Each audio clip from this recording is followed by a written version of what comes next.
DRG Kids. વાર્તા મહેનતુ રમણ. ભરતપુર નામના ગામમાં રાઘવ અને રમણ નામના બે ભાઈ રહેતા હતા. બંનેમાં ખૂબ પ્રેમ હતો. ગામમાં એમના એકબીજા પ્રત્યેના પ્રેમને જોઈને બધા ખુશ રહેતા હતા. રાઘવ ખૂબ આસ્તિક હતો, પણ કામચોર પણ હતો, અને રમણ ખૂબ મહેનતુ હતો.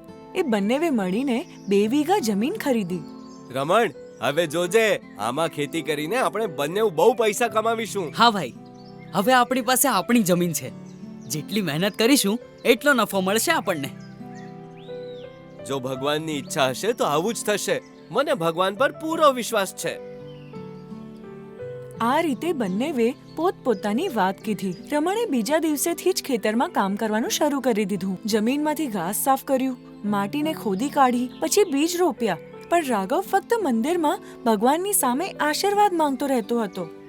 ભગવાન, બધું તમારા હાથમાં જ છે. માણસ જે કંઈ પણ કરે છે એ તમારી ઈચ્છાથી જ કરે છે. મારા પર પણ તમારી કૃપા કાયમ રાખજો. અહીંયા રમણની મહેનત ફળી. દિવસો વીત્યા, મહિના વીત્યા, ચારે બાજુએ લીલોતરી છવાઈ ગઈ.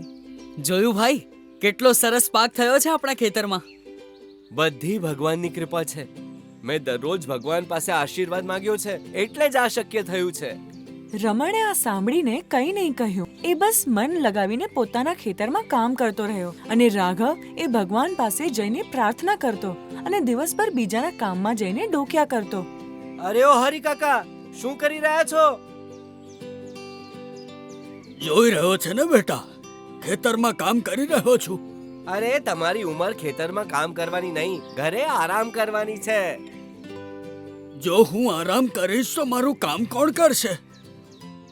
અરે કાકા, ભગવાન છે ને, એમની પૂજા કરશો તો તમારે કામ કરવાની જરૂર જ નહીં પડે. શું વાત કરે છે બેટા? એમની પૂજા તો હું રોજ કરું છું, પણ મારે કામ તો કરવું પડશે ને બેટા. મને જરા જુઓ, હું તો કાંઈ નથી કરતો. તારો ભાઈ તો કરે છે ને. એ બિચારો આખો દિવસ ખેતરમાં કામ કરતો હોય છે. એના કામ કરવાથી કાંઈ નહીં થાય. જે પણ કાંઈ થશે એ ભગવાનની કૃપાથી થશે. જોઈ લેજો. બેટા, મને અહીંયા બધું કહેવા કરતા સારું છે કે જઈને પોતાના ભાઈની મદદ કર જા. બસ બસ કાકા, મારે શું કરવું જોઈએ અને શું નહીં તમે મને નહીં કહો. ઠીક છે બેટા, જેવી તારી મરજી. રાઘવ ત્યાંથી નીકળી જાય છે. આમ જ થોડાક દિવસો વીતી જાય છે અને થોડા દિવસો પછી જમીન સોનેરી પાકથી ભરાઈ જાય છે. રમણ અને રાઘવ ખૂબ ખુશ થાય છે. જુઓ ભાઈ, આપણો પાક કેટલો સરસ દેખાઈ રહ્યો છે ને. છેવટે આપણે સારો પાક તૈયાર કરી જ લીધો. ભગવાન, તમારા આશીર્વાદથી જ આ બધું શક્ય થયું છે. આ બધું તારા આશીર્વાદનું જ ફળ છે. કેમ રમણ, કહ્યું તું ને મેં કે ભગવાનની ઈચ્છાની વિરુદ્ધ એક પાન પણ નથી હલતું. હવે પાક વેચવાનો સમય આવી ગયો. ચાલો ભાઈ, હવે આપણે બજાર જઈને બધો પાક વેચી નાખીએ. હા, જઈએ. બંને બળદગાડા પર પોતાનો પાક લઈને બજારમાં વેચવા જાય છે. અરે વાહ, તમારો પાક તો બહુ સારો છે. હા સાહુકારજી, બધી ભગવાનની કૃપા છે.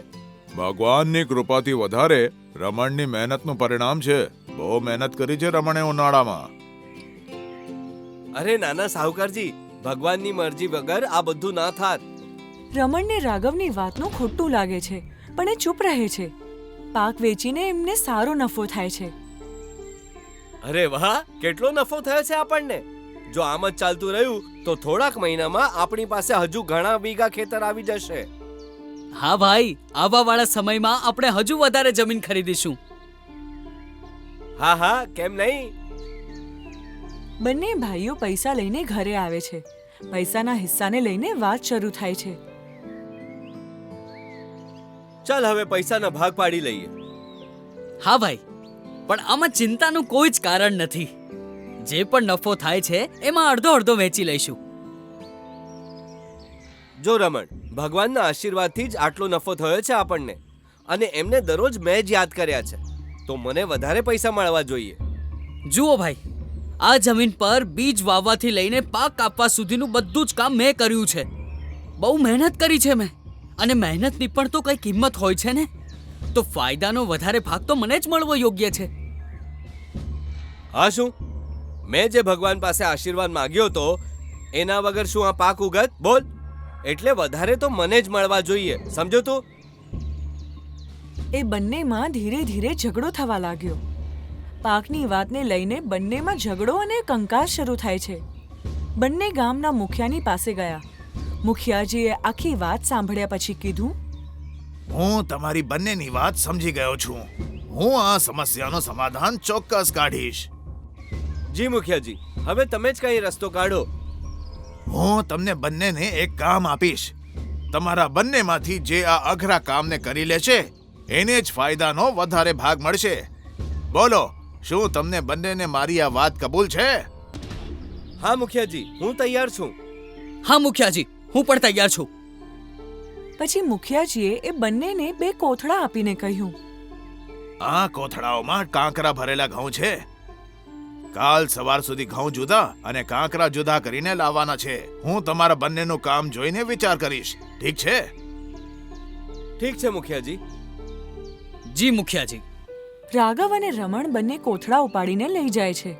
રાઘવ કોથળાને લઈને મંદિરમાં મૂકી દે છે અને કહે છે, હે પ્રભુ, તમારો આશીર્વાદ રહ્યો તો બધું શક્ય થશે અને એ સાબિત થઈ જશે કે હું સાચો હતો.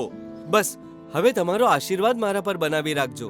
અહીંયા રમણ આખી રાત દીવાના પ્રકાશમાં ઘઉં અને કાંકરા જુદા પાડતો હતો. વિચાર્યું હતું કે આજે મજા કરશું. પાકનો આટલો સારો ભાવ મળ્યો છે, પણ આટલી બધી મહેનત કર્યા પછી પણ મુખિયાજીએ આ કામ આપી દીધું. ચાલો કઈ વાંધો નહીં, આ પણ કરી લઈશું. ત્યાં રાઘવ એ વાતથી ખુશ છે કે એનું કામ તો ભગવાન કરી દેશે. મેં તો કોથળો મંદિરમાં મૂકી દીધો છે. ભગવાન મારું બધું કામ જોઈ લેશે. મારે કાંઈ પણ કરવાની જરૂર નથી. હવે હું આરામથી સૂઈ જાઉં છું. આમ કહીને એ સૂઈ જાય છે. સવાર પડે છે. ચાલો મુખિયાજીની પાસે જાઉં ઘઉં અને કાંકરા લઈને.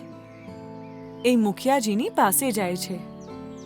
મુખિયાજી, બધું તો શક્ય નથી થયું, પણ મેં રાતભર બેસીને ઘઉંમાંથી કાંકરા જુદા પાડ્યા છે. પણ આ બધા ઘઉંમાંથી કાંકરા નથી કાઢી શક્યો. થોડાક બાકી છે. પછી મુખિયાજીની વાત સાંભળીને હસ્યા. હવે રાઘવે શું કર્યું છે એ પણ તો જોવાનું છે. એના પછી જ કોઈ નિર્ણય લઈશ. ત્યાં રાઘવ ઊંઘમાંથી ઉઠીને મંદિરમાં જાય છે અને કોથળો ઉપાડીને મુખિયાજીની પાસે આવે છે. મુખિયાજીએ પૂછ્યું, તું શું આખા કોથળાના ઘઉં જુદા પાડીને લાવ્યો છે? રાઘવે હાથ જોડીને કહ્યું, ના મુખિયાજી, મેં ઘઉં નથી જુદા પાડ્યા. મેં તો બધું કામ ભગવાનના ભરોસે છોડી દીધું હતું. એમણે મને એમનો આશીર્વાદ ચોક્કસ આપ્યો હશે. જોઈ લો મુખિયાજી. રાઘવનો જવાબ સાંભળીને મુખિયાજીએ કહ્યું, અચ્છા, તો તે તારા બંને હાથનો ઉપયોગ નથી કર્યો, ભગવાનના હાથ પર નિર્ભર રહ્યો. તો હવે બતાવો કે તારા ભગવાને શું કર્યું છે. ચાલ કોથળો ખોલ. રાઘવ જેવો કોથળો ખોલે છે તો જુએ છે કે એમાં જેમ કાંકરા ભર્યા હતા બરાબર એમ જ હમણાં પણ હતા, જેમનું તેમ. ત્યારે મુખિયાજીએ કહ્યું, ભગવાને બધાને 2 હાથ આપ્યા છે કામ કરવા માટે. આ જ એમનું સૌથી મોટું દાન છે. એ એમને જ આશીર્વાદ આપે છે જે મહેનત કરે છે. સમજ્યો રાઘવ? એટલે જ રમણની મહેનતને લીધે તમારો પાક થયો છે. તે જરાય મહેનત નથી કરી, એટલે જ ફાયદાનો વધારે ભાગ પણ રમણને જ મળશે. રાઘવ બધું સમજી જાય છે કે એનાથી શું ભૂલ થઈ છે. પછી મુખિયાજીએ એને કહ્યું, રાઘવ, જો તે રમણ સાથે હાથ મેળવીને કામ કર્યું હોત તો તારો પાક આનાથી બમણો સારો થાત અને વધારે નફો થાત. તું સમજી ગયો ને? એના પછી રાઘવ અને રમણ બંને મળીને પોતાના ખેતરમાં મહેનત કરવા લાગ્યા. એ વર્ષે હજુ વધારે પાક થયો અને એને વેચીને બહુ વધારે નફો થયો. અને પછી ક્યારેય એ બંનેની વચ્ચે ભાગલા અને હિસ્સાને લઈને કોઈ ઝઘડો નહીં થયો.